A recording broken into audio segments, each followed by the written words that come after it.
Pemirsa, SDM salah kirim dana sama uang tak dikenal. Sardan yang balik di Jalan Pangeran Sido Ing Lautan 35 Ilir Palembang, laju datangi ruangan SPKT Polrestabes Palembang, bikin laporan polisi.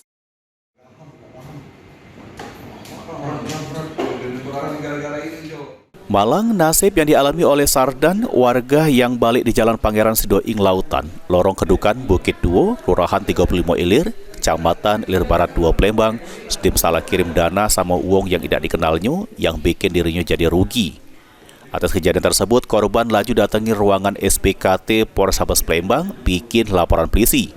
Kejadiannya dewek bermula pas terlapor inisial AP yang nak ngisi saldo dana sama korban sebesar Rp480.000 lewat salah siku aplikasi ojol.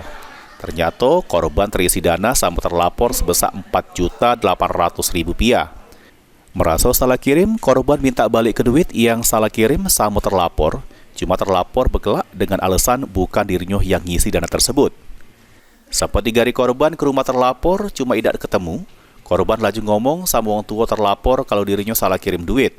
Sempat nak diganti rugi sama orang tua terlapor terkait dana yang dikirim korban. Dengan batas waktu yang sudah dijanjikan, cuma tidak diganti oleh orang tuanya. Penggelapan itu siapa mana itu, Pak? Video transaksi 480. Saya kirim 4.800.000 kelebihan 01. Oh iya, kelebihan. Terus kita sudah nemui yang pelaku itu belum? Hilang. Dibuat negasi yang malam itu melalui WA ini. Melalui WA itu suruh nemui ke mana? Ke Pak Unsri. Iya. Yang dua nih. Itu terus keren kan? Kita udah ketemu. Udah ketemu sama itu. WA lagi, katanya lah di rumah lagi kosan. Iya. Katanya rumah sendiri dia juga sendiri kan? Dari situ dia nggak dibuka. Pak, ini laporan korban sudah diterima oleh pihak kepolisian, terus bakal ditindaklanjut Satreskrim Polrestabes Palembang.